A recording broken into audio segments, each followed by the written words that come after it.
You're now listening to Sound Talent Media. Check out more shows at soundtalentmedia.com. Hey, what's up, everyone? I'm Matt McGachy, the vocalist of Cryptopsy and the host of the Vox and Hops Metal Podcast, where I sit down with fellow metal musicians. We talk all about their lives and music while sharing killer craft beers. If you've ever wanted to sneak backstage and share a beer with one of your favorite musicians, well, Vox and Hops is the podcast for you. This week on the podcast, I dropped a killer episode with Kelly Schaefer of Atheist. There is this episode and over 440 other ones to help you enjoy life, metal, and craft beer. So what are you waiting for? It's time to become a Vox and Hops head. Cheers! What is up, everybody? Welcome to today's episode of the podcast. Seriously, I know there's a lot of things you could be doing right now, and the fact that you decided to spend your time with me means a lot. It really does. So I just want to say that I appreciate you, and thank you very, very much. A few updates, real quick. I heard back from the pressing plant. It's not great news, unfortunately. It's not the worst news, but it's not great. They have officially put me out 12 months from a week ago, which is really upsetting, but also I can't be too, belligerent about it because everyone's dealing with this supply chain stuff right now, myself included. So I'm trying to be patient. So this is for everyone who pre-ordered the American Cyclops record here a few months ago. I want to thank you for your patience with that. If you can't wait, shoot me a message. You can shoot me an email, info@tonemob.com, or wherever you normally message me at on the text chat, through the email attached to your Shopify order, wherever you want to do that at, and get a refund. That is totally cool with me. I totally understand not wanting to wait for a year and a half for a record. But if you are down to wait, that is the time frame I have been given, and I will update you as I have more information. And I'm really, really sorry to have to deliver that news, but that is what I was told, and I would not have done it this way had I expected it to be such a long process. But anyway, you have the information. Message me if you need to, and I will get you your money back. So yeah. That's that. Let's see. What other housekeeping do we have to do here? I feel like there's a fair bit to go over, but I want to be fast. Oh, yes. The website was kind of down last week. So some of you tried to go to tonemob.com/sweetwater and tonemob.com/reverb to do some shopping, and you were getting like an error message, or like it would fail, or it would say, this site may be trying to steal your information. That was a combination of my SSL cert being out of date, and then trying to fix that, broke a bunch of stuff. So no one was ever trying to get your information. The site was not hacked, despite what Google's messaging makes it look like. It was simply broken. And so it has now been fixed, and all the security protocols have been successfully reinstalled. So that is all secure and glorious. And so if you are trying to check out some stuff from Sweetwater, you can go use those links again, and they are working. Okay. I think that is enough blabbering for the top of this episode. Let's get into this one with Brad and Chris. This is a fantastic chat. You're going to love it. Here we go.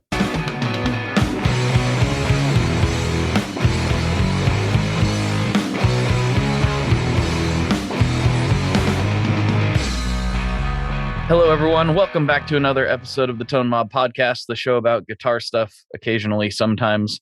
I'm your host, Blake Weiland, and with me today I have Brad Tolinski and Chris Gill, which, I'm not going to sum up everything they've done in the 2 seconds I normally would. So let's get started with this episode. I'm stoked to have you guys here. This should be a lot of fun. Thanks. Maybe you guys start off by taking turns introducing yourselves and telling the listeners a little bit about you, and then we'll get into what you're doing here, and we'll nerd out. First, I have to say, I'm loving that background you have there, Blake. That's oh, thank you. That's pretty banging. You in a log cabin? Where are you? I am in what I call the shred shed, Cool. just outside of Portland, Oregon. Nice. So Nice. it's literally a shed in my backyard where I come and make racket. So Yeah. yeah, Love it. A lot of You're good Pinot Noir you're out on there. 5150 there. Yeah. I need one. It's on the list. So anyways, everybody, I am Brad Tolinski. I was the editor-in-chief of Guitar World for a couple of decades somewhere. If I can remember when or where, I'm not quite sure. It's been a bit. And I've written a couple of other books, conversations with Jimmy Page, another book on the history of the electric guitar called Play It Loud. And but I am here with my co-author, Chris Gill. And we just written a great book called Eruption, Conversations with Eddie Van Halen, celebrating the life and the gear, which is important for Blake here, of Mr. Eddie Van Halen. Cool. And I'm Chris Gill here. I'm just I have 40 years in this game. Starting at a record label called Boardwalk Entertainment with Neil Bogart, notable acts, Joan Jett, Night Ranger. From there, jumped around a bit, went to work for Roland /Boss, did artist relations with them for a little while, joined Guitar Player magazine in the early 90s, decided I would rather be at Guitar World. So I went over there in 95, and that's pretty much been where I've been since. So, and just general guitar nerd here, basically. I can't get enough of it, and I'm just digging deep as I can. I understand that. 2015, I was like, this normal job stuff is for the birds. I got to figure out a way to talk about pedals all day. How do I do that? And well, you came to the right spot. Chris Gill over here has probably close to 500 pedals, and that is not hyperbole. That's reality, my friend. Yeah. And after my own heart, I mean, I've got a pedal right here. I've got a pedal right here. We got pedals all over the place. I'm probably not quite there, but I stopped counting at 250. So I'm with you. There with you. Cool. It's an addiction. That's a lot of 9 volts. It's a lot of 9 volts, some 18, some 12, some straight up 110 AC plugs. Yeah. Mm-hmm. I've got a Japanese jet phaser on the way, actually, as we speak. Ooh, very nice. Very nice. Yeah, I just got the notification that I have some Maris stuff waiting for me at the post office. So today's a good day. Yeah. Cool. But before we get into talking about the book, which is obviously a very deep conversation that I'm sure we'll have lots to touch on, you guys have both been in guitar media for way longer than I have. And I'm just I'd like to get your guys' take on the changing landscape around it. Obviously, magazines were the end all be all for pretty much all of guitar media history up until the last 8 years ago or so, when things started transitioning to more online content. What does that look like from your guys' perspective? Well, it was really interesting. I'm all about evolution. I like change and things moving forward and the world moving in different kinds of ways. But it was interesting because we saw the whole history of it. And when I first started editing Guitar World, the idea in my head, in the back of my mind, was that Guitar World was going to be sort of a love letter to my 14-year-old self. It's like all the stuff I was confused about as a kid, and there was nothing. Literally, the landscape was barren. There were no such things as transcriptions. Barely anybody really knew how to recreate the sounds of a Jimi Hendrix or Jimmy Page or any of that stuff. You were on your own, man. The only way you could figure out songs was like slowing down vinyl to like 16 and working out the notes and using your ear. So when I first started Guitar World, it was like, I'm gonna try to pass on everything I know and find the best in the country and in the world to help you guys out there not go through the hell that I went through. And we developed, through Guitar World, we developed a lot of the transcription stuff that everybody takes for granted now. And, we had, Angus Young and Steve Vai and all those early great legends do columns for us and tell people right from their mouths, like how they did things and how they played things. And that was it. That was the world before the internet. That's really the place where so many people learned how to play and got their knowledge. Guitar World and Guitar Player, Chris worked for them, and that was it. And so, the internet thing, it really started about 20 years ago, but it took a long time for it to really sort of kick in and catch up. But I still think to some degree the magazines are still a bit worthwhile. I think most of the transcriptions, if that's what you're into online, are sketchy at best. Most of them are pretty terrible. They give you the broad strokes, but don't really give you any of the details. So stuff like, Guitar World, Guitar Player, they still have access to these like really brilliant sort of people. And most of it has sort of transitioned online, but the modus operandi is still sort of the same. Like, how are we going to help you guys to express yourselves? Mm-hmm. And that's always a good thing. Definitely. Great thing for me is the tools that are available now online that we didn't have, especially growing up. I was there, Brad, learning Eruption at 16, and trying to make out those notes and everything, because it's just, how distorted it gets and how weird it sounds at 16, and that's how I figured out at least the tapping segment of that, but now it's like I can go on and I can find any number of videos that show Eddie Van Halen playing it. And it's like, okay, there's his fingering there. That's how he's playing this, and I use that a lot. I use that actually my tonal recall column in Guitar World, where I pick a song and I put together, figure out what the guitar rig that was used on that and go and reproduce the settings of everything, every single item in the tone chain in there. And it's just amazing how these resources, I couldn't have done that column even 10 years ago. But now I would say the thing about it, the one negative, even though you got a lot more information, is it does take away the mystery. It took away the mystique a little bit.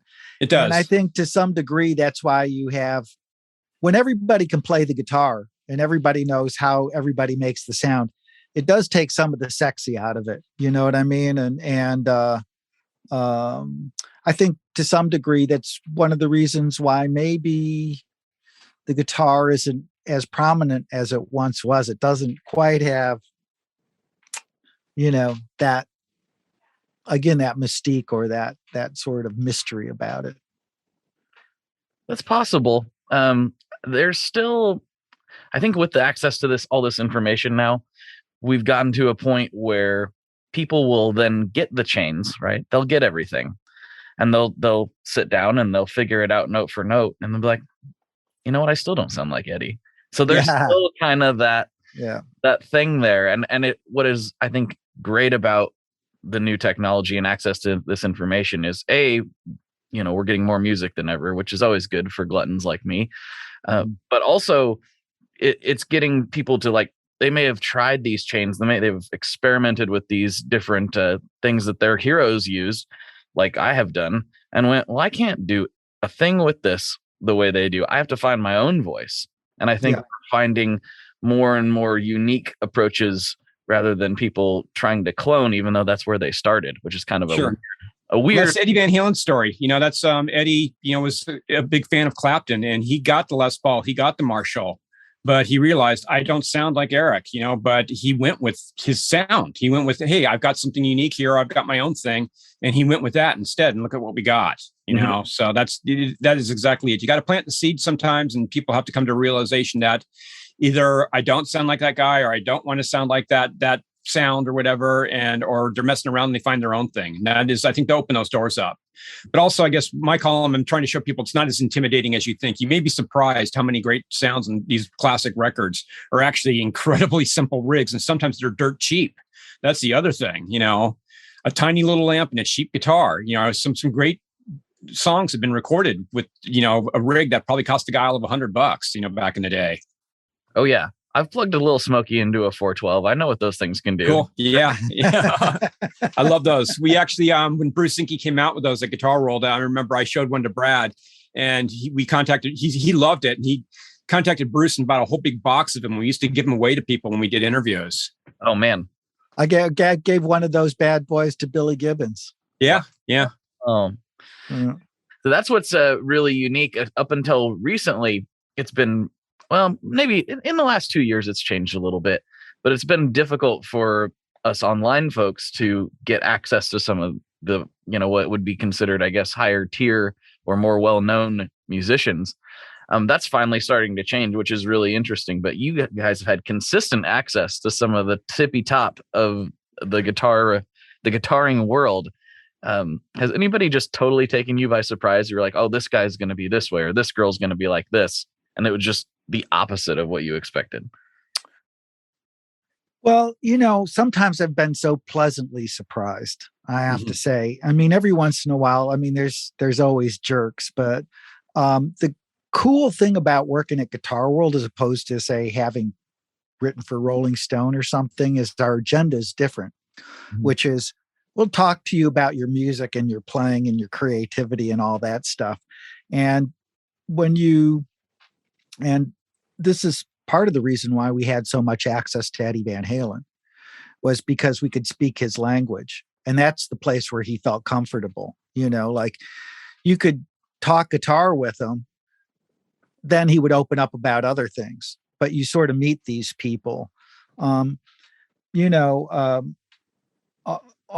poor old Eric Clapton, I don't know if I should say poor old Eric Clapton. I mean, he's the last 6 months, he's really sort of stepped in it. But back, 20 years ago, I mean, when I was a kid, I was like Ed. I loved Eric Clapton, and meeting him, I thought, well, he's not really going to give me that much or the time of day or anything. And he just turned out to be the greatest, most open, thoughtful person, which makes me even sadder about his whole weird anti-vaxxer thing now. But he was somebody who I thought, could have been not so nice and was just incredible and gave me one of the better interviews I've ever had, Whereas I've spent a lot of time with Jimmy Page, and he was just as imperious as you would expect. And it was awesome in its own way. Yeah, I could go on too about this stuff, but my examples I will give are two people that you don't really think of as guitar players. They're more kind of icons, basically. And one is David Bowie, and the other is Johnny Cash. And David, I got in with because I had become good friends with Reeves Gabrels through the magazine and interviewing him several times. And he was working on the Earthling album. And one day I got a call from Reeves, and he's like, hey, why don't you come over to the studio and do an interview with David and me on this album? And I'm also a photographer. And he says, and you can be the photographer too. We want you to shoot the photos, but no assistants or anybody. It's just you. And so I showed up with all my photo gear and basically spent the afternoon at the recording studio with David. And he was like just the most gracious host you could imagine. I mean, we're sitting down, we're watching MTV together. He's talking about ideas for the video. He's like kind of asking me, like, what do you think I should do? And I'm like, I'm just a guitar writer, Dude, you're David Bowie. Yeah. He had a bunch of artwork. He threw it down in front of me. It's like, which album cover would you pick? And that kind of stuff. And he made me a pot of coffee, and it was just like, this is someone I've known. I mean, I've known him through his music, but it was like an old friend of mine almost. He was so approachable and so friendly and everything. And the funny thing was during the photo shoot, David is so photogenic that every shot I got of him is great. But I'm probably about maybe halfway through my first roll of film. Actually, I think I finished one roll and was into the second roll. And all of a sudden, the PA in the studio comes over and it's like, David, Lou Reed's here to see you. And it's like, oh, I'm sorry. I'm very, very sorry, but I have to go now. And it was just like, and I said, David, can I get 3 more shots? And he's like, yes. And you count them down. 1, 2, 3. And it's like, okay, thank you. And then it's just, back to some other business he had to attend to. That was great. Johnny Cash was insane. I would just sum him up as like, he was basically like having a conversation with my dad and God at the same time. Cause it was just like, it was like the Sermon from the Mount, but my dad was telling it to me, or something like that. It's just, I won't go into more detail, but it was just, Chris. Yeah. But it was a hell of a day. So that's all I can say. It was just, that was like a peak for me. Oh, I'm going to have to talk to you, I feel like, off the air because I'm a massive Johnny Cash fan. So cool. Yeah, that's my childhood and adulthood. I love Johnny. Love David Bowie too, but I grew up with Johnny. So that's pretty amazing. That's so cool. It's just such a weird world that you get into. I'm sure like me, you guys started out playing guitar because you wanted to play guitar. And I have a feeling that childhood you wouldn't have imagined that these were the career paths you would go down. But I also imagine that childhood you would think it's pretty cool. Is that accurate? Yeah, well, I grew up in a small town in south of Detroit, Michigan. And, I just had these, sort of creative impulses. And as a kid, you're sort of like, yeah, I want to be a musician or a rock star or whatever, but it seems so improbable, because I'm in the middle of nowhere. But it's really, I guess for anybody out there, sort of, you just have to sort of get off your butt and try things and do it, And eventually I was like, this town is just too small for me. And I moved to New York and made things happen out there, and I didn't know how it was ever going to end up. It was a 50-50 chance where, I would just go broke and have to turn tail and go home or whatever it was, but I got incredibly lucky in so many, I can't even believe in so many kind of ways. And it's been a super blessing just to be able to make a living doing something creative, just sort of off of my own wits, I never made it to Madison Square Garden, but editing Guitar World for 25 years and turning all sorts of people onto music and showing them how to play guitar was, super satisfying. So no, I had no idea, but all I can say is, you just got to sort of put yourself out there. You got to turn up to band practice, For me, I'd say it's weird. I think it was cosmically written in the stars in a very strange way. My writing skills and my guitar skills developed about the same time. I had a teacher in the 7th grade, Mrs. Postnatter, who unfortunately I just found out because I was going to send her a copy of this book. I was hoping it was going to make the New York Times bestseller list and send it to her with a nice letter. And I found out she passed away. But she's this woman who saw something in me and said, "You have this talent here. Go after it." In regards to my writing. And I wrote for the high school and the junior high newspaper. I did record reviews and rock and roll concert reviews and stuff like that. I became the editor of the school newspaper even. I got caught up in a national controversy involving the Grand Dragon of the Ku Klux Klan who happened to live in my town. And it's a long story I won't go into. But so I had this kind of really crazy... You're dangling there. Yeah, I had this crazy background as a journalist already and actually had won some awards in high school. And at the same time, I was bitten by the bug of rock and roll. And I was a voracious reader of Guitar Player magazine. Brad hit the nail on the head about that, making that magazine for the 14-year-old him. Because here I was, 14, 15-year-old kid playing guitar. And it's like, okay, this issue of Guitar Player has some really cool stuff. This has stuff in here that just doesn't talk to me. And getting frustrated. And I was actually writing them letters and pitching them, saying like, hey, let me interview Michael Schenker for you. Actually, when the first Van Halen album came out, I was like, let me interview Eddie Van Halen for you. And I was like this obnoxious kid and I was bugging him and sending him letters all the time and saying like, why haven't you covered him? I'll do it, And of course, they never responded to it. And, some years passed by and I'm in college. This was after I had worked for the record label and I was actually, that industry fell apart and I was back in college again studying. And I got an internship at EMS, Emergency Medical Services magazine of all things. And I went to a conference and one of the speakers at the conference was Don Menn of Guitar Player magazine. So it's like, introduced myself, started a rapport in this conversation. And I basically entered the club somehow at that point. Now they were talking to me, And of course, when I worked at Roland, I was also in addition to doing artist relations, I was also in control of the ad budget. So they were definitely talking to me then, Yeah.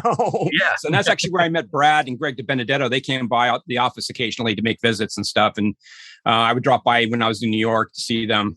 But Guitar Player got their hooks into me first. I lost my job at Roland and I got a call immediately from Guitar Player. Do you want to come work for us? And I thought they wanted me to sell ads or something like that. It's like, no, we want you to write for us. And I'm like, wow, So yeah, I think it was weird. I think it was just this tenacity and this drive and just my own self-fulfilling prophecy or something, because it just, that's where I ended up, by hook or crook. I ended up, writing for guitar magazines. That's a great story. As soon as you said that, like about the teacher encouraging you, I remember my 7th grade teacher telling me if I ever wrote a story like that again, I was going to have to talk to somebody. Well, it was really sad because she had read a very personal story I'd written in class before the class, and it happened to involve one of my friends who was also in that class. It was basically like we had fallen out as friends. Mm-hmm. And it was kind of embarrassing because she's reading this and it's like, I knew that he knew it was about him. So it was very uncomfortable. Oh man, that had to have been really raw. It was raw for a 7th grade kid to experience, but whatever. I developed a very tough skin that sticks with me to this day. There you go. You got to have it in this business too. People love to say things and make death threats. Oh yes. Yeah.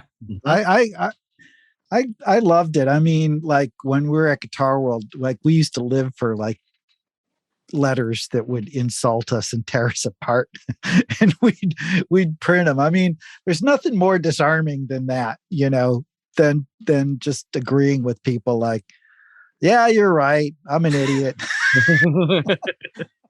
That or to somehow mock them. In fact, I'm working on my current death threat. I'm working on an approach to kind of subtly mock the person. So I won't say too much, but maybe look for it around April or so. But that and the letters from prison, those are always fun. Letters from prison, the boys behind bars, as we call them. Mm-hmm. And the guy who used to send us colanders, remember that? Used colanders with dried pasta stuck to them, and they were letters written in French. Okay. Yeah, no, there's all sorts of stuff. Wow. But that was the day that did, it took people some ingenuity in order to get to us before the days before the internet. Unfortunately, I don't want to get off too far of the subject because I actually had a stalker, and the really unfortunate thing is he lived down the hall from me in my apartment building.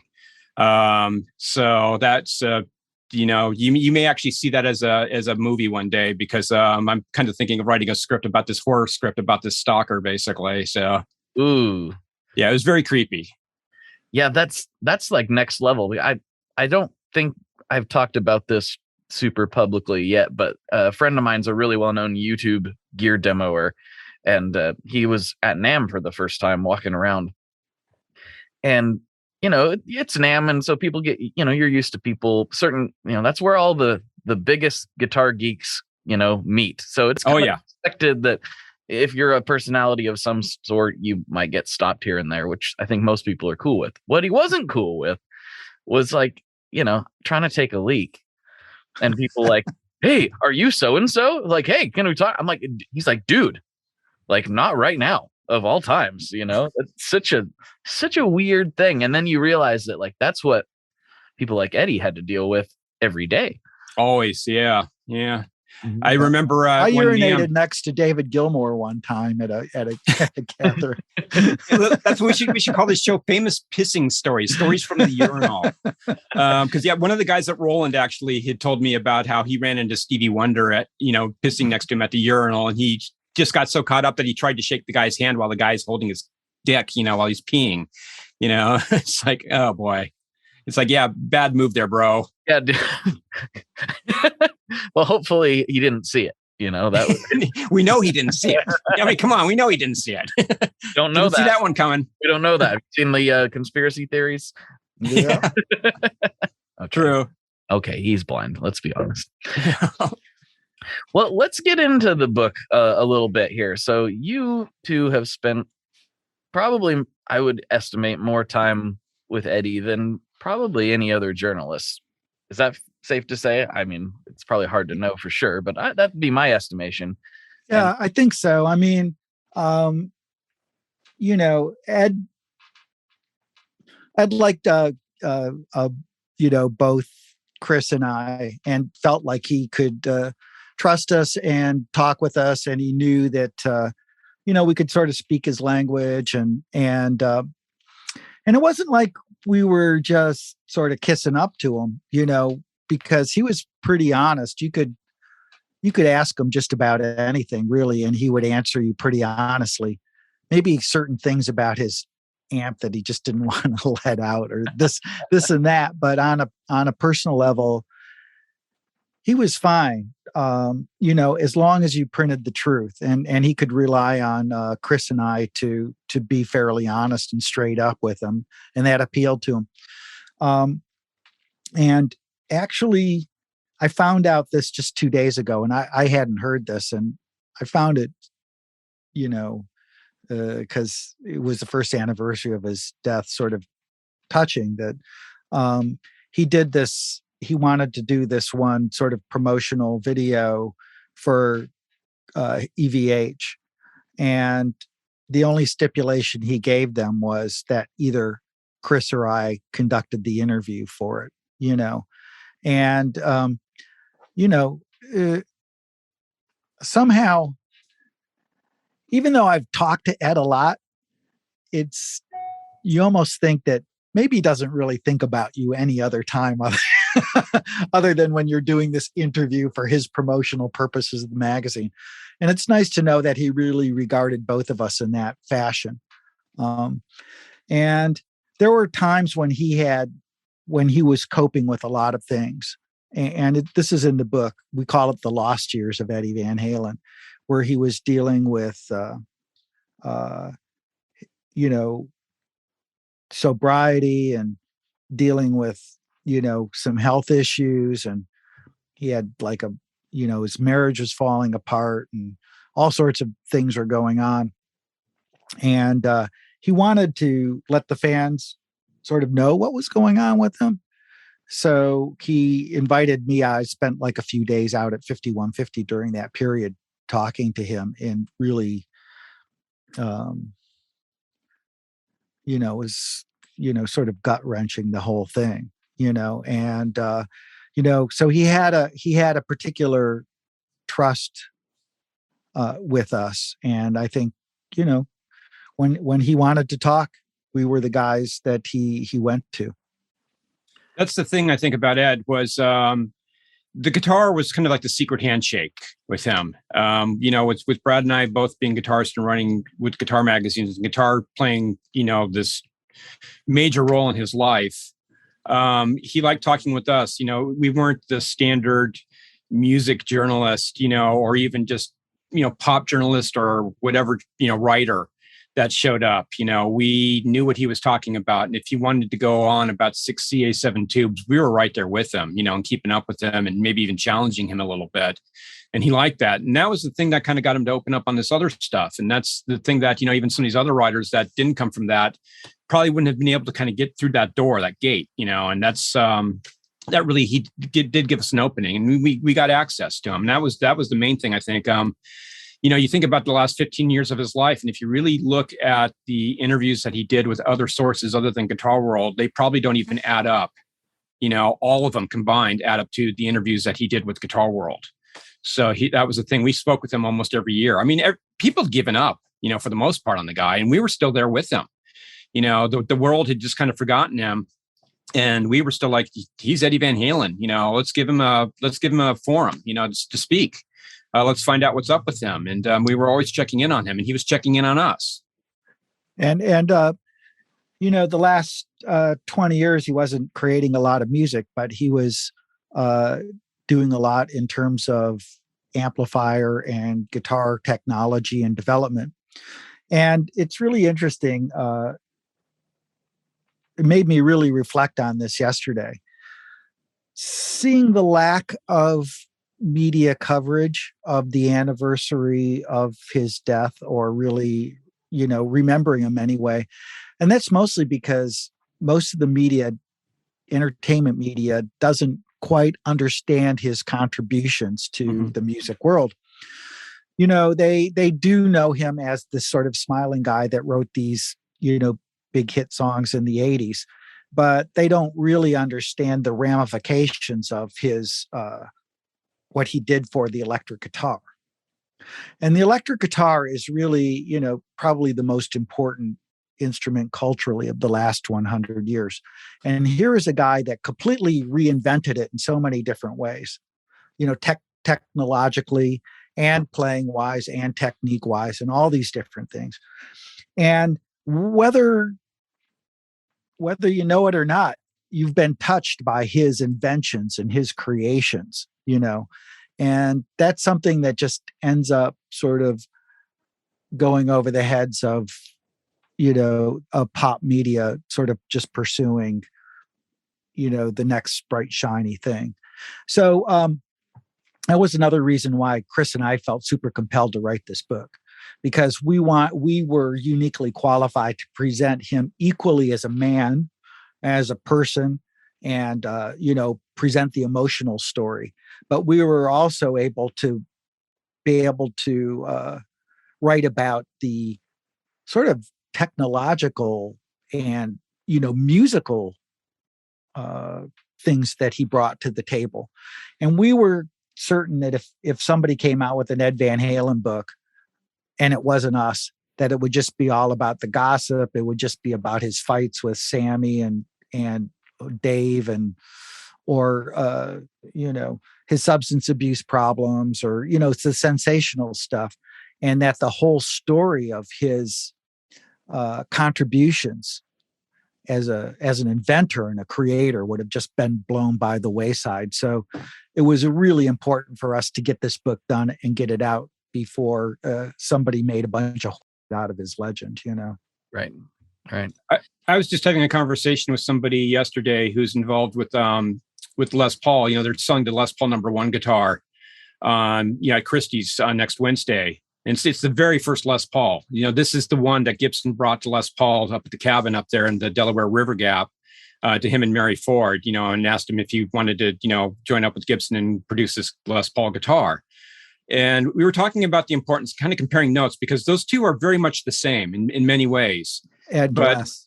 I was trying to say, like, yeah, both, and even in the music. And the guy said no. And this is a guy who worships the ground that Les Paul walked on. And he says, no, Eddie was more important because he did even more. His records were bigger hits.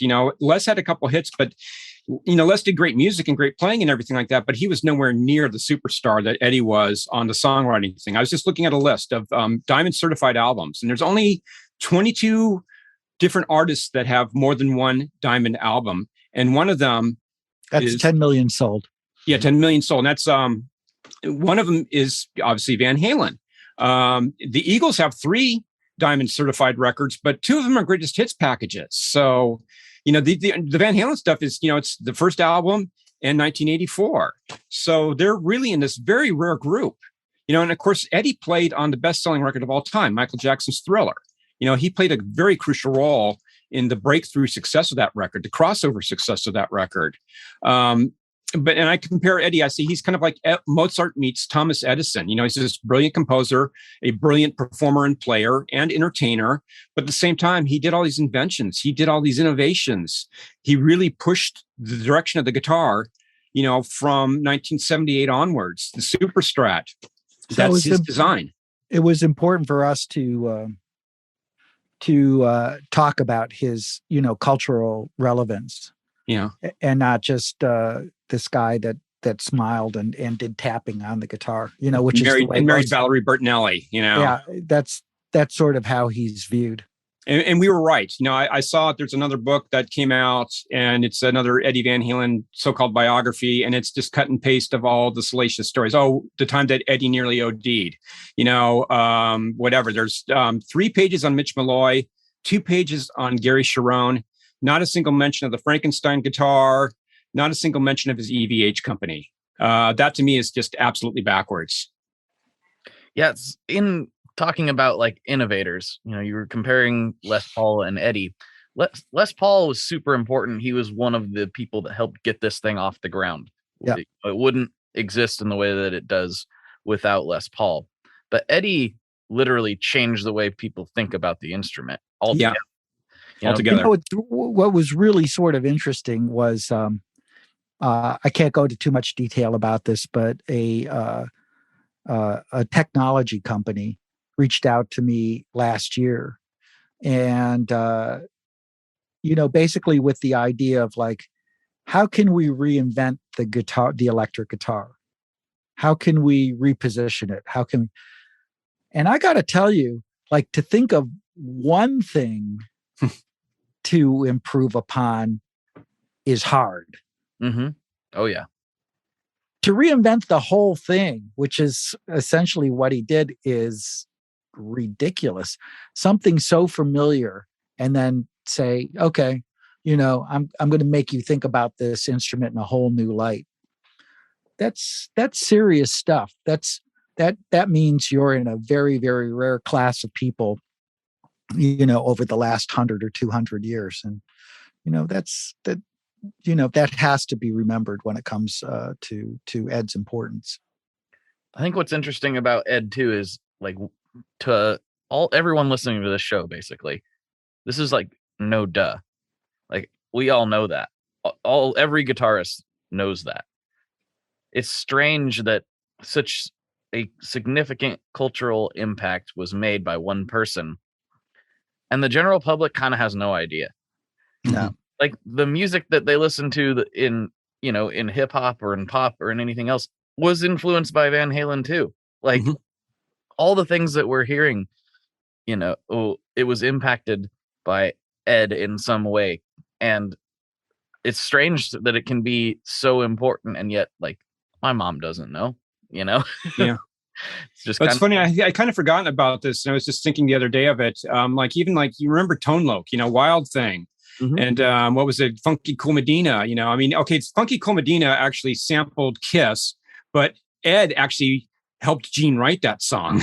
That's what's so funny. And of course, Wild Thing. That's that's Van Halen. I remember the first time I heard it, I just go, "That's Alex Van Halen's drums. That's Eddie's guitar riff." And the hip hop kids and the R&B guys were listening to Eddie as well. There's a video out there, like probably about 1979-80, of Rick James on Solid Gold, and his guitar player is playing a black and yellow Charvel Bumblebee, and he's got the knee pads on. He looks just like 1979 Eddie, And of course, we heard that, if you listen closely to a lot of the funk and R&B stuff, that was going on in the early 80s. There was a lot of guitar solos that copied Eddie's thing. And of course, Eddie went and did the thing with Michael Jackson and then blew up even more.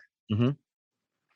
I don't know if you guys have talked to a lot of, I've talked to a lot of people who are starting to cross into the hip hop and metal worlds together, not in the Limp Bizkit way, but right. in the way that, specifically, and I brought this up on the podcast so much lately, but I thought it was so cool, I'm going to do it again. I just interviewed a guy named Michael Montoya. He's best known as Morgoth Beats. He does a lot of producing for hip hop artists and pop artists. I think the biggest artist he worked with was Juice WRLD. So he's done a lot. Yeah. But he's a metal guy.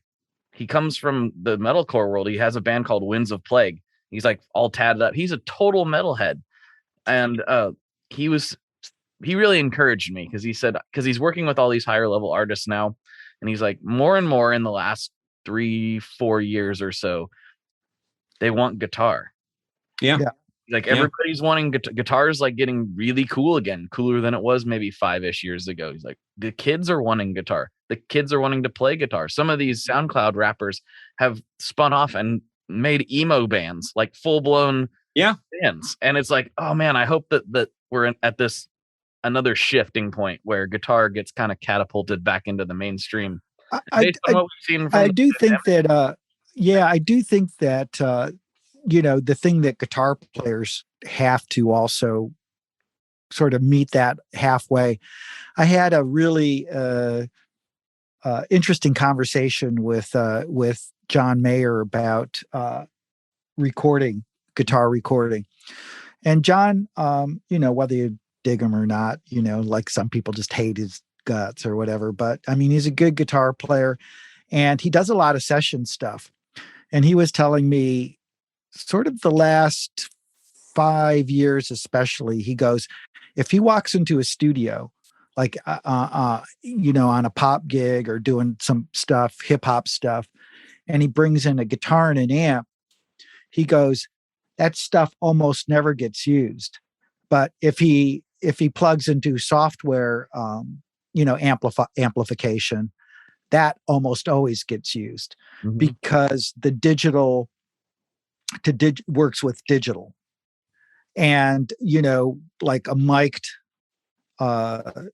amplifier, a mic guitar amp is less harmonious with the way that hip hop and pop producers work.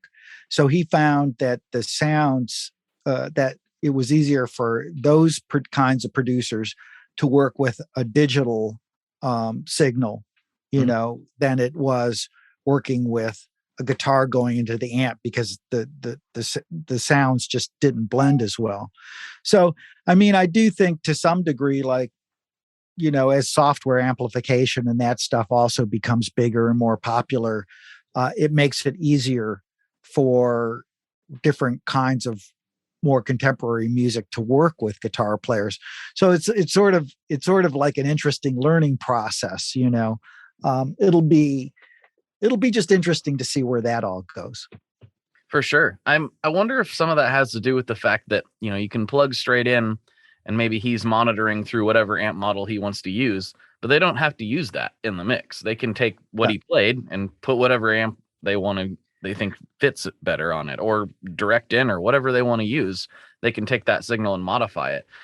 I've actually been messing with some of that myself lately. I've been splitting my signal. I'll play my amps mic'd up because I got to feel that air moving.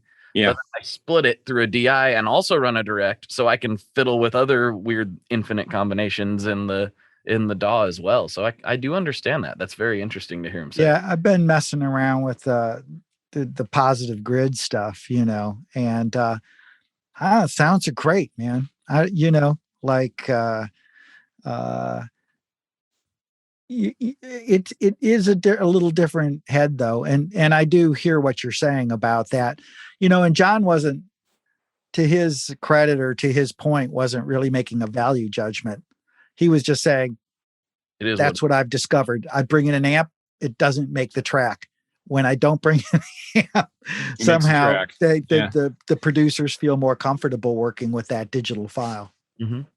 It's a very, very interesting shift that we're seeing. But hey, if people are playing guitar on popular music tracks, I'm all for it. Do whatever. Absolutely. However, Yeah.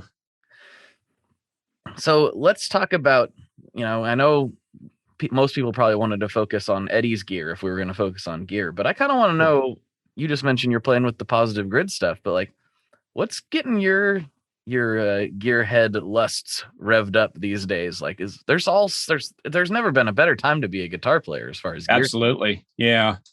Oh man. I as Brad said at the beginning, I have 500 pedals. I have, I think about 80 amplifiers, 150 plus guitars. Of course, I get a lot of the software. I used to actually work for Digital Design for a very brief period, kind of an interim. I actually left Guitar World for a little while to go do PR and artist relations for Digital Design.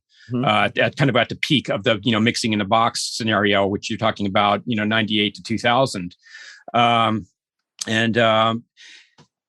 There's so much. I mean, I find myself going back to just the old stuff, though. I guess partially because I am doing this column, and like I said, I've got a Jet Phaser on the way, and my next thing's going to be, Uli John Roth with the Scorpions, the Taken by Force album, the Sales of Sharon song on there. And I know there's like a new Jet Phaser reissue that just came out, and it's supposed to be pretty accurate, but I did find this one German video, and they had an old one against a new one, which is really what I wanted to hear. And it's like, oh man, the old one just sounds so much better. It's warm, it's thick, it's an animal, and that's what I want from it. I want that growl. Like there's a couple Scorpion song where he just does the whammy bar thing. And this is at the same time that Ed's coming into the picture. It's just like, wow, it's just like, oh, I love that, So I just love the old organic stuff. But having said that, I've also got my Axe FX 3 and just digging into that and just getting nerdy with programming. And that's the other thing. It's like I go out and I get the classic gear if I don't have it already. And then I, get on the Axe FX and see if I can copy it there too. Or I go onto the Positive Grid and I see if I can copy it there. Or I go onto whatever other, IK or whatever and see if I can copy it there. But and I also just built a copy. This is probably almost a year now, though, actually. So it's not that new. But I built a replica of Elliot Easton's lead 1.5. It was a custom guitar that he played with the Cars on their Panorama and they Shake It Up albums. That was his touring guitar. And it's a lead one. If you know that guitar, it had just one single humbucker on it, but it had all these switches on it. And you could do single or parallel. You could pick the front coil of the humbucker or the back coil of the humbucker or both together, and then single series or parallel. And he also had an extra pickup that was a single coil up there. And there was the regular 3-way switch for pickup selection. And then you had, again, those 2 coils on there. So you can get actually a lot more combinations, and it makes much more sense than the lead one ever did, because those 2 front and back coils don't make any sense. And I thought, wow, this is genius. This is probably the guitar I'm going to gig with from now on, because I can get those humbucker lead sounds. I can get those Stevie Ray neck things because it's got a nice hot, pickup up there at the neck. I can get telly sounds. I can get in between strat sounds out of it. It's a genius piece. And I can see why Elliot loved that. And I talked with Elliot and I got his blessing and everything too. So I just have to get him to sign it next time I go out to the Valley in California for corned beef sandwiches with the guy. Nice. What about you, Brad? Well, yeah, the problem that I have with Axe effects and these digital amps is that I just find them a little overwhelming sometimes. It's just like too much choice, and I'm sort of a guy. I have this rule about, like, when I play my rig, that I don't allow myself to have any more than 4 pedals in my pedal board at any given time. I don't know why.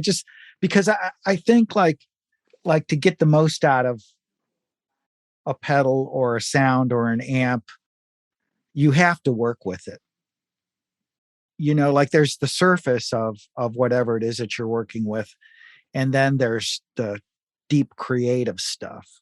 Mm-hmm. And so I always had this thing where, listen, I'm going to pick 4 colors and I'm going to really work with those things. So I'm sort of not like, I'm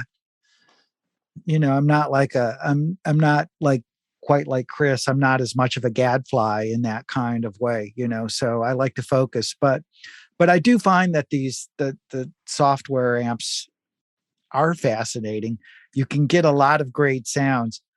And I'm sort of in this process now of taking it and then limiting it, picking the things that I want to work with, and then just focusing on those things to get the most out of it.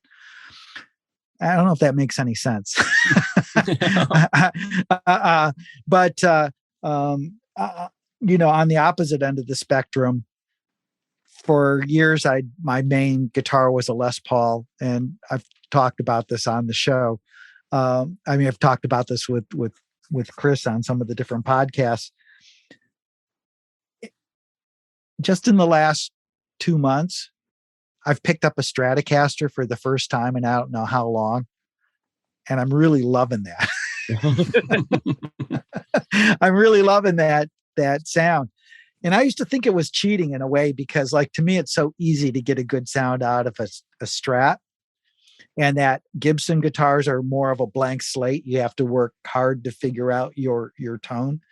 But I'm sort of feeling the Strat. I'm going to stick with that for a little bit and mess around, One thing I have to add about the virtual amps too, this technology, because since I have so many amps myself, and sometimes I have several examples of certain amps, they'll have something like, Fender Tweed Deluxe or whatever. And it's like, I've got a 57 Deluxe. It doesn't sound like my Tweed Deluxe. Right. I've got a 70s high watt, and these don't quite sound like my 70s high watt. And don't even get started in Marshall land, because like almost every Marshall, from 75 before, they all sound different, so I see it as a challenge for these guys. Like, how do you pick, what's really going to represent this? Because so many of those early amps, they have differences. It could just be the parts supplier that month was out of stuff, so they had to get something else or whatever. And that's, I think that's the one challenge. And that's one thing why I will say in favor of, good old fashioned hardware, real amplifiers, real pedals and stuff like that, is that there are quirks in some of them. And sometimes that's, again, it's the key to making your own sound, is finding that quirk, And it's also like, it's too tempting to be sort of all over the place, or to have too many different sounds. all of my favorite players basically had a limited palette that they created all sorts of things out of. I mean, Ed's palette, ultimately, his palette of sounds was pretty tiny. Mm-hmm. And within that small palette, he got so much out of it, and super idiosyncratic stuff. I'm thinking of like basically guys when I came up, it was so limited what your choices were, and they had to get a lot out of it. Jimmy Page's rig for Led Zeppelin is nothing, I mean, it's like a boost or a wah-wah pedal, tape delay, and then and that super amp. The super amp is one of a kind. He talked about a super amp with the 112, and here we're all out scouring the pawn shops for super amps with the single 12, and we found out that it originally had a 10-inch, and he busted the thing up, and the guy put a 12-inch in there. So, and various other miscellaneous parts. Jimi Hendrix, he had his Marshall amp, and he had a unified pedal and a wah-wah and fuzz bass. All the crap that he got out of that. You know what I mean? So there is this thing, like the software amps, you're so tempted because you can have so many different sounds. But what is your sound? You know what I mean? Like, what is your thing? And for that you have to sort of focus a little bit. Yeah, and I'm one of those weird players, and I feel like this is slightly a newer thing where I play the pedals as much as I'm playing the guitar. Mm-hmm. I really have them all up on a table like I'm some sort of weird modular synth person, and I'll have these insane effects chains running out to multiple amps, and I'll be playing stuff and then grabbing knobs and manipulating it in real time. So it's kind of like this really strange combination of sounds that I'm making, and that's, admittedly, that's just because I have access to all this stuff. Sure. And which makes me wonder, because I think about Hendrix in particular. He had basically, for the time, the epitome of guitar technology. He had everything that was available, essentially, as far as a player goes. It makes me wonder what he would do with the insane things, the Chase Bliss pedals and things. Oh, yeah.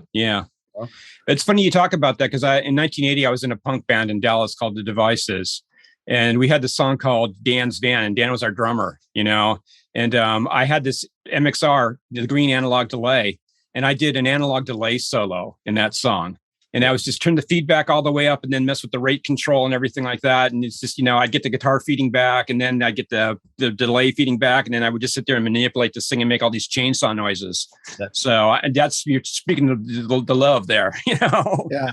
Oh man, I love that move. My thing was the Electro Harmonics 15-second digital delay pedal. Oh yeah. And I played violin too. So I used to play electric violin through that. And I took that pedal and put like a female jack on the back of it and put it on a mic stand so I could manipulate it in real time while I was playing it. And everybody'd be like, whoa, what's that crazy synthesizer thing you have? And, but it was just, I didn't want to be bending over doing that. So I put the female jack on it so I could mess around with it. But what you're talking about, right? So my son is the same way. He's a guitar player and also like DJ and does electronic music and stuff. And his framework of doing that is like, it's more of a producer head than it is like a guy trying to perfect his vibrato or something like that. Yeah. It's more of a hip hop electronic music head, which is guys your age. That's what you grew up on, Well, it's weird because I totally, rock was my thing. And I've talked about this on the show a lot too. Is like, I can't seem to write songs like the bands that I love, so I just make weird things by myself. I had to really embrace that fear and just be like, you know what? You're not going to be able to write like some of these hardcore bands or these post-punk bands or whatever these things you're into. You've been trying for years. Just do whatever you do. And my wife helped me with that, because I made a piece and I was like, I showed her. I was like, I think this is kind of cool, but it doesn't sound like anything I listen to. And she's like, so what? Yeah, so what? I'm like, oh, I guess that's a good point. That's kind of the point, though, really. That's what you should be doing. You should be expressing yourself and whatever. And that's where the great art comes from. Yeah. And that's part of the point that Ed made a lot in this book. I mean, you'll see that over and over again, where he'll be like, I'm making all this stuff, but I don't want you to sound like me. I want you to go off and figure out your own thing. Like, he hated it when like people was like doing what he was doing. It's Right. like, don't do what I'm doing. Like, it's fine to that tapping thing, whatever. Just don't do it like I'm doing it. Right. You know? Not only that, but it was figure out like your own thing. You know? he'd hear them doing it and they weren't doing it like he was doing it. And it's like, you guys are kind of like missing the point. First of all, it sounds wimpy, or whatever. And it's just like, and for him, it was just an extension of his expression. It wasn't a parlor trick. And some of these players treated it like, look at me, I'm tapping the neck now, and now I'm back to regular playing. Whatever. And that's not Ed's thing. It was just like, oh, he's just playing. The next thing you know, he's up and boom, he's back and he's doing this. And just like, it was just a continual flow with him. It wasn't thought about. It wasn't premeditated. Mm-hmm. And, to your point, like Ed wasn't accepted in the beginning. Like the clubs would just throw them out for playing too loud or too weird or too psychedelic or whatever, but that's all Ed wanted to do, was to create his own sound, his own vibe, and come hell or high water. And he made the world come to him. He didn't, he wasn't trying to go to the world. He made the world come to him. So, the interesting thing is that they were writing songs all along too. They were playing covers. They played covers because they had to get gigs. And then once they progressed up the chain, and got into Hollywood, and they were still playing covers at Gazzari's, but then they got into Starwood. And when they had to do a showcase at the Starwood and they're expecting original material, they already had it. Right. They didn't say like, oh gosh, now we have to go out and we have to write 15 songs or whatever. They already had material that they had been writing all along. It's such an interesting thing that when we're talking about Eddie not wanting people to sound the way he does, or at least not try to. And one thing I pointed to, I did a podcast with Andy Wood on, I do multiple podcasts. So I was with Andy Wood on the Chasing Tone podcast with Brian Wampler and myself. Oh, cool. Yeah. And we were talking about, because I don't know if there's a bigger fan of EVH than Andy. Andy just, absolutely obsessed. And one thing I kept thinking about is I grew up in that, that early 2000s Warped Tour thing. That was my formative years. Yeah. 3/4 of the metalcore bands are playing 5150s. And I knew what that was referring to because I was familiar with Van Halen. Mm-hmm. But I was like, wow, that doesn't sound anything like Van Halen. Absolutely nothing. I can surprise they're using Van Halen's amps. All of them are using 5150s. And nowadays it's the country guys. Yeah. Like if you see a country video, inevitably there's this behind them, there's like a big stack of 5150s behind them, and they're playing Wolfgang guitars. It's crazy. Mm-hmm. It's absolutely mind blowing. Yeah. Those Wolfgang guitars, I have not picked up one that wasn't really good. Yeah. I've picked one up and been like, I don't really like this one. They've all been really, really good guitars. I think that speaks to the obsession to some degree. He didn't compromise. That was the thing about Ed, because when we talk about this in the book, where he spent just 9 months on pickups, and it took 2 years to do the Wolfgang guitar. And I watched him. I was there with Matt Bruck occasionally, where he was on the phone with the guys over at FMIC Fender, the EVH company, and they're arguing about the price of screws that they were going to use, and it was just like, no, it has to be these, because I don't want something where the head's going to snap off, or whatever. It has to be this quality. It has to be made of this, and it has to be built for the road, and it was just like every single detail on that guitar, they went through with a fine tooth comb and just said, okay, it has to be this, it has to be that. Of course they sought out the volume pot. They went for this low friction pot, and Ed went through bunch of them because he found that even when he got down to the low end, there still was a little bit of the static, and it's just he couldn't live with that when you're dealing with stage volume. Again, it's like I can't be having crackle and pop going on while I'm down there, trying to get my effect going for Cathedral, right? And so they kept on sending it back to these companies saying, nope, you got to improve this, you got to do this, it has to live up to the standard, and it has to last for a long time. It just can't be this good for like a few gigs. It's ultimately sort of why he ended up with Fender, was because he needed to go with a company large enough to be able to afford and to fund what he wanted to do to his standards, to his level. Yeah. And, people think that the reason he went there was for the money probably to line his own pockets, but it really was in order to make an amp and a guitar up to his standards, and guys that wouldn't cut corners on the actual materials going into it. Mm-hmm. If it's just about the money, he wouldn't have taken 2 years. He could have used those 2 years just lining his pockets with money. He could have just said, "Here's an Eddie Van Halen guitar, thank you, and I'll write you a check, or whatever. Give me your credit card." But no, he's like, I'm taking this thing out on the road. I'm testing it, And even after they finished that first tour, the guitar still wasn't good enough, and they went just right back to work on it, and it shows in the end product.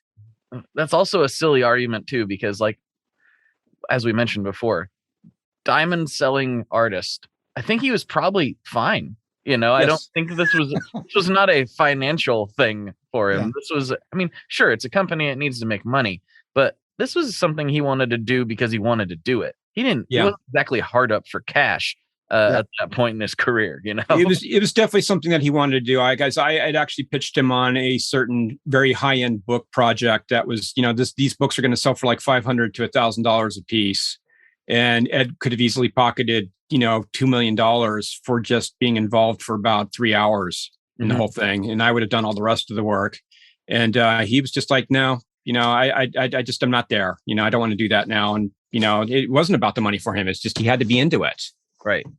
Which is a great place to be. We all need to eat, but it's really freeing when you can make those kinds of decisions. And it's really as if I couldn't respect the guy more than I already do. That's really refreshing to hear. He could have just as easily went the other way. Oh yeah. Yeah. Like he wasn't really a guy that cared about those kind of status objects. We'd go up to his house, and it wasn't a wreck or anything, but even 5150 itself, it was like super cool, but it was, probably a nicer version of like your shed. Right. He did have some pretty sweet cars. I will say that, though. It's true. Really nice cars. Although he also had this big, huge 1947 cab over Dodge, with the stake bed and everything that was just a beast. And, it wasn't a luxury car by any means. And he used to love to drive that thing down the hill to go pick up groceries and stuff from Home Depot. Well, fellas, this has been a great chat, and I could definitely talk to you all day, and I will do a little more over for the patrons of the podcast. But before we do that, I have a couple classic questions I like to ask at the end of the show. And before we even get into those, I like to give everybody a chance to, say whatever they want to say. This is your chance to talk to a few thousand people right now. Obviously, you got a book that we've talked about extensively. You can tell people where to find that. You can shout out your Aunt Gertrude. You can say anything you want to say. The floor is yours right now. I got nothing. We're talked out. We did. No.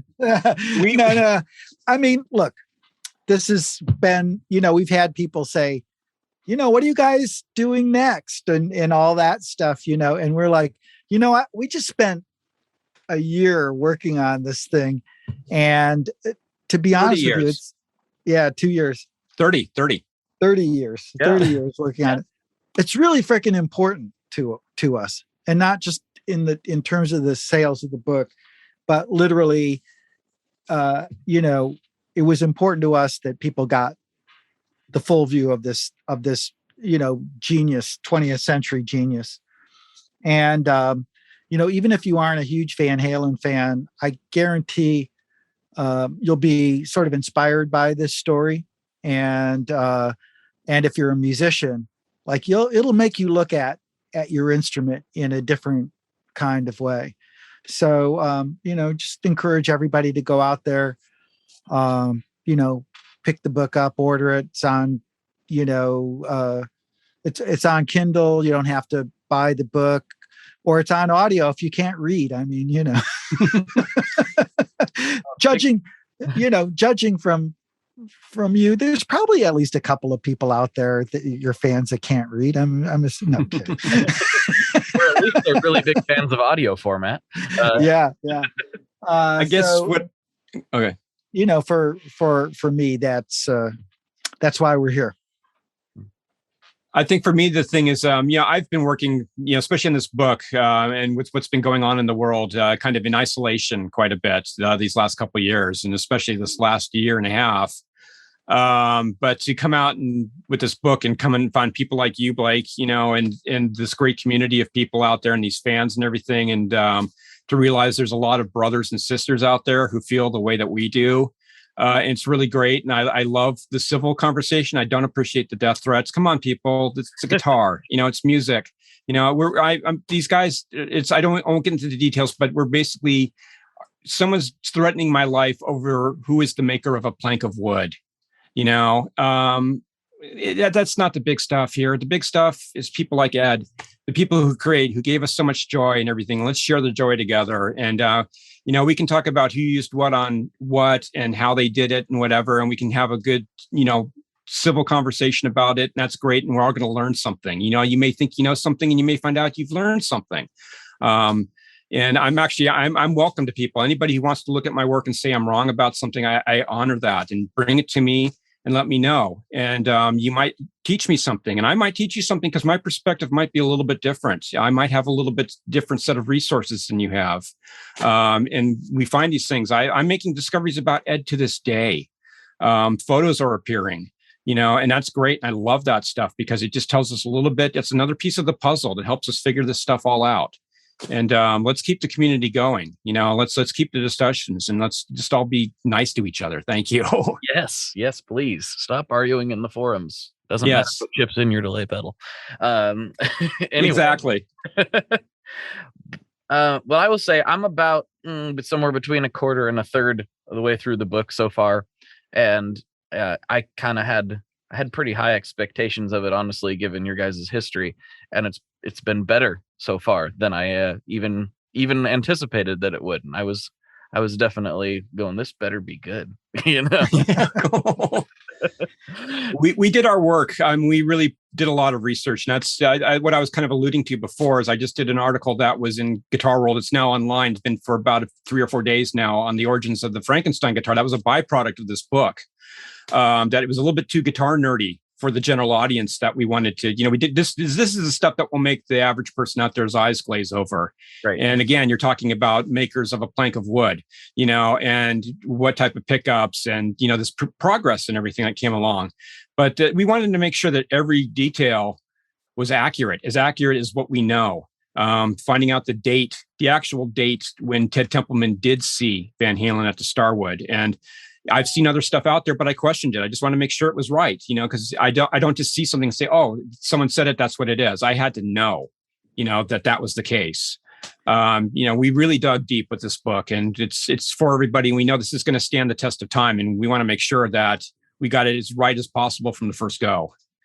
And also, like I said, to have this balance, it was important for us to have people understand his creative and emotional trajectory too.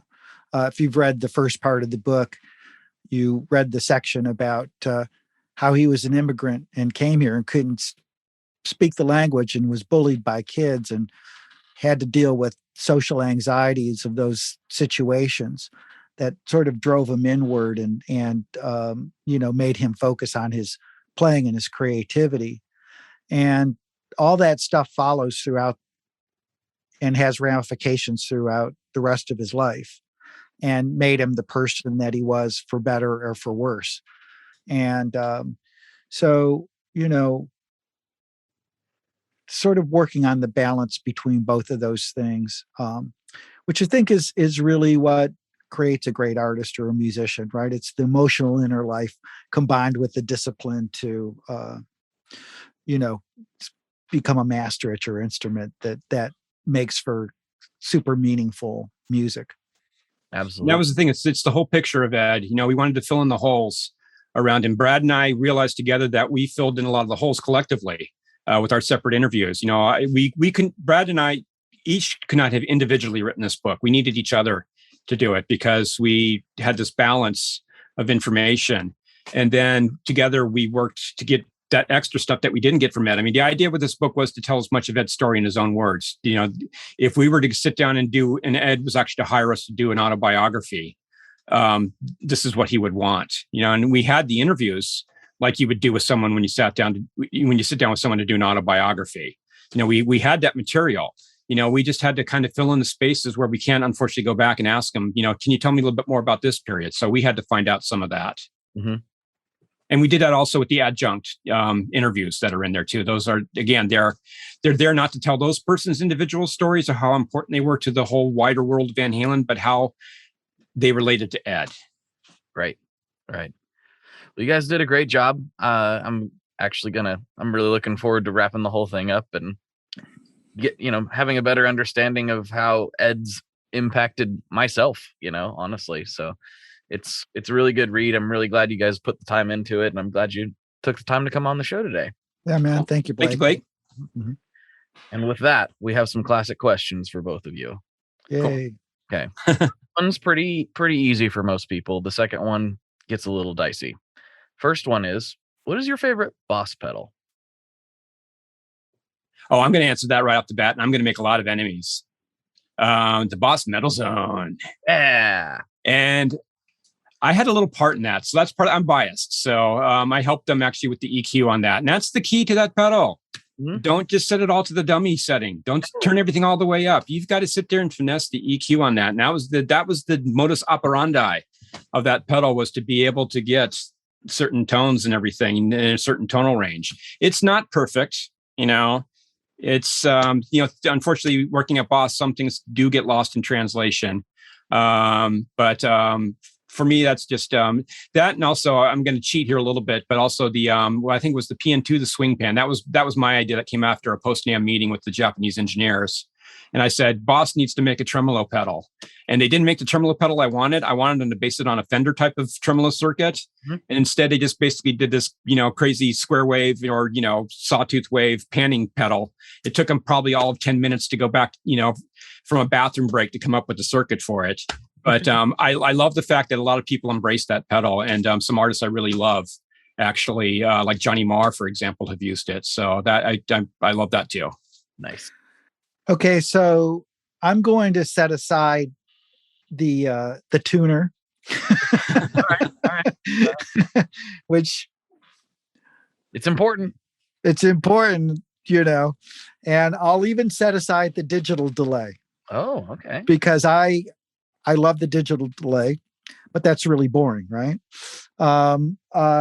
So, like I told you, I switch in and out. I keep a very sort of, at my live performance pedal board, I keep simple. But one pedal that I had a lot of fun with over the last couple of years, I really love it, is the Terra Echo. Oh, yeah. Which was the 100th pedal, I guess, that Boss made. That was number 100. But I love the sort of subtlety, the movement that it can add to any basic sound. And you can make it super subtle, but it adds this interesting movement without being in your face like a phaser or a flanger or something like that, It's almost like some sort of weird oscillator, thing. So anyways, I'll that'll be my Boss pedal. It's the Terra Echo. Terra Echo is very cool. Very cool. All right. Final question of the podcast. This is the one that, like I said, it gets a little dicey. What is your favorite kind of pizza? Oh, that's easy for me. Black olives and mushrooms. Ooh, all right. Black olives, mushrooms. You got a preferred style? Thin crust, thick crust, favorite pizzeria? I do the thin crust. I lived in Brooklyn for years. And so there were great pizza places all over the place there, New York, anywhere. And now I'm out in the Cape Cod area, and there's basically only two pizza places. Which is a bit of a drag. And I can't even think of the names of them. I just go to the one that's either close or the one that's far away. But let's just say anything with, I'll go thin crust, black olives, and mushrooms. All right. Oh man, I can go all over the map on this. I could write a whole book about my love of pizza and the pizzas I love. Everything from the Neapolitan style down to your Pizzas greasy I Have $1 Loved places. by Chris Gill. Oh, you're looking for a co-writer. I will. Was it pizzas I want to pork? What is it? And then throw mama from the train. But my down and dirty pizza. Well, first I'm going to preface this because I even eat pizza when I go to Tokyo, and Tokyo is a wonderful culinary destination. They do some of the most amazing Italian, genuine, bona fide Neapolitan pizzas you'll ever find out there. So that's some great stuff. And they also do some of the weirdest pizzas you'll ever find. You go to a Pizza Hut over there and you'll see just the strangest type of ingredients that you're like, there's no way it should go on a pizza, and it really shouldn't. Like squid and fish eyeballs or something. Even worse than that. It's just like the strangest stuff, like a whole baked potato or something like that, with, like sashimi or whatever. It's very, very strange. But my go-to pizza, generally on weekends, I probably shouldn't say this because the stalkers are going to find me, but it's Lodi pizza, a Sicilian with sausage and pepperoni. Man, that thing can feed me and my family cheaply for a week. It's so huge and it's so good. And it's made by a couple guys who look like extras from Goodfellas. You just come in and it's like, hey, how you doing? And it's like when my wife calls, and my wife her name's Jennifer, and they always say, hey, it's Jenny from the block calling. Or whatever. It's just like, it's an old school Jersey place, man. And it's so damn good. If I ever get thrown in prison, which will probably happen eventually, and I'm on death row, which will probably happen eventually, that's going to be my last meal. All right. I like it. Well, fellas, this was a great chat. I figured it would be. So thank you for taking the time to come on and hang out. And with that, we can slide over to the patron section and get real weird. Cool. Yeah. That's my language, man. Weird. All right, everybody. For Brad and Chris, this is Blake. And as always, folks, good luck and good tones. All right. There you have it. I hope you enjoyed that chat as much as I did. It was honestly a really good time. And I genuinely mean what I said about the book in there. I'm really enjoying reading it. And yeah, these guys really put a lot into it, and they have some unique connections that almost nobody else has to be able to produce something like this. So definitely check the book out if you are able.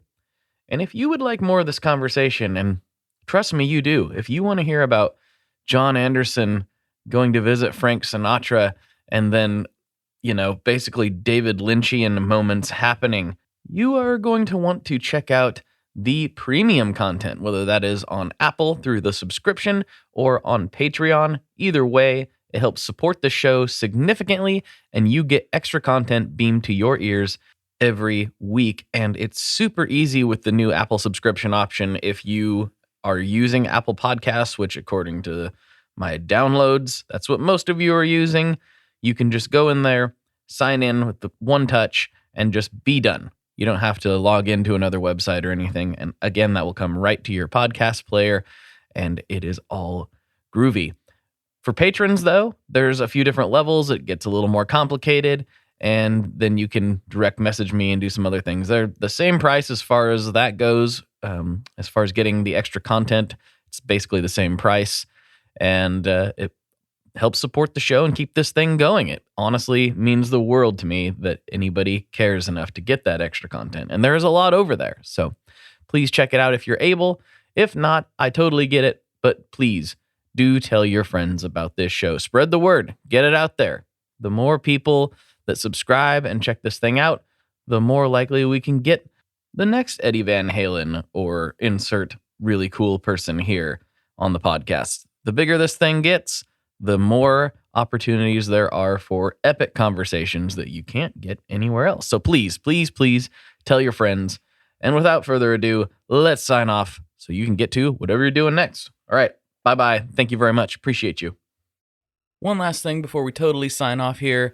I just want to remind you that if you do any shopping at Stringjoy, that's Stringjoy guitar strings made in Nashville, that will help me out as well.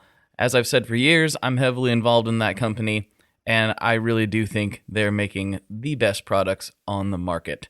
So if you would like to try custom strings, go to tonemob.com/stringjoy and check them out today. I seriously love what the team down there is doing. I help them out with all kinds of things, and by you supporting them, you are also supporting me as well. And hey, you need some strings, so why not get some custom strings just for your guitar and playing style? Again, the link for that is tonemob.com/stringjoy, and that will take you right to their website, and you can do all your shopping through there, and that will help everyone involved out. So thank you very much. Talk to you next time. We are brought to you by the wonderful folks at Gun Street Wiring Shop. Yes, Gun Street Wiring Shop. I've talked about them before. I used to say based out of Bend, Oregon, but guess what? Sean moved to my neck of the woods. Sean's in Portland.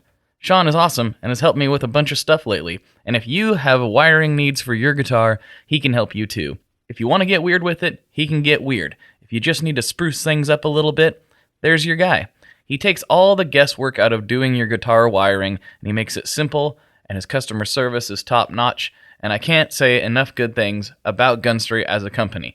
I really respect Sean and what he's all about, and the product is top-notch. I've got 3 different guitars that now have Gun Street harnesses in them, and I could not be happier. So go to gunstreetwiringshop.com and check them out.